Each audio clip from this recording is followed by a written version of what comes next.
Welcome to How to Use AI and Automation. I'm Tony Wynyard, and today's episode is one that might save you months of delay and self sabotage. It's called Don't Clean Before the Cleaner Comes. And if you've been putting off using AI because your business is a bit of a mess, you're going to feel seen today. Part one, the mental block.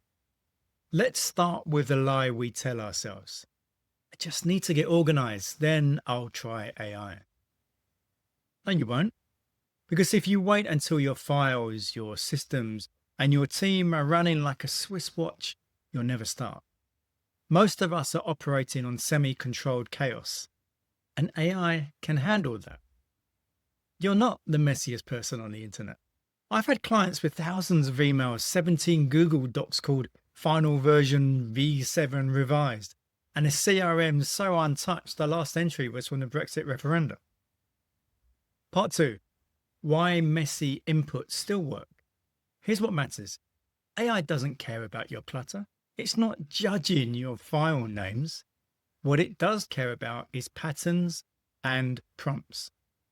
Let's say you've got 42 bullet points across 4 years of client notes, 2 spreadsheets you haven't touched since you were furloughed, a Zoom transcript where you accidentally left the captions on all caps.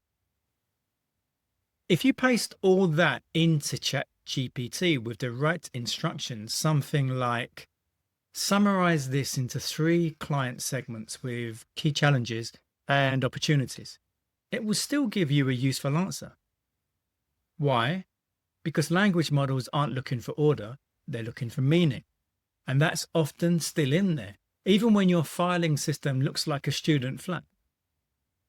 Part 3, real world examples. So I'll tell you 2 real stories. So the first story, Lisa, the HR consultant. Her onboarding notes were scattered between Trello, WhatsApp messages, and a dusty Gmail thread. We pulled them all into ChatGPT with a prompt. Turn this into a client intake checklist and FAQ. In 90 seconds, she had a 2-page document she now gives to every new client. She hadn't written anything new, she just reused her chaos. Story 2, Mark, the reluctant estate agent. He kept saying, once I organize my listings, I'll build a chatbot. 4 months later, he hadn't even started. We finally pasted his messy property notes into ChatGPT and got it to write 10 example chatbot responses.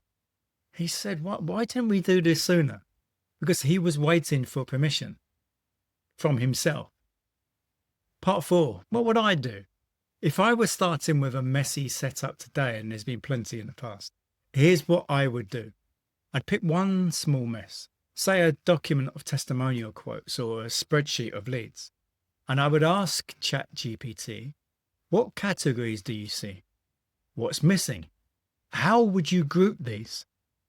And then I'd ask, write a quick summary and 3 next steps I could take based on this. And the bonus move, why don't you voice record yourself explaining what the data is, then paste the transcript into something like ChatGPT. It works brilliantly for brain dumps. Part 5, objections. Now, you might be thinking, but I don't want AI to see how disorganized I am. Mate, it's a robot. It doesn't care. It's seen far worse. Or maybe you're thinking, well, won't the results be rubbish if my inputs are rubbish? And that's the whole Gigo thing. And yeah, that's generally true with AI. But in this case, AI can pull gold out of chaos if you tell it what to look for. And if it gives a weak answer, ask a better question. Say, that's too vague. Give me a more focused version based on the top 3 priorities. So let's wrap this all up. So here's your one action for this week. Why don't you take something that's messy, an old spreadsheet, a half-finished document, a Zoom transcript, drop it into something like ChatGPT or Gemini or Claude, and then give the prompt, summarize this and suggest 3 ways I could turn it into something useful. You're not writing, you're refining your raw materials. And if you want more no fluff tips like this, come and join our Facebook group. Just search for how to use AI with Tony Wynyard, or just use the link that's in the show notes. And remember, there's a video version of this on YouTube and on Spotify. And all of the links you'll find on how to use AI at captivate.fm/listen. And you'll see that in the show notes as well. So I'm Tony Wynyard. Don't wait for perfection. Start with your messy pile and see what AI can do.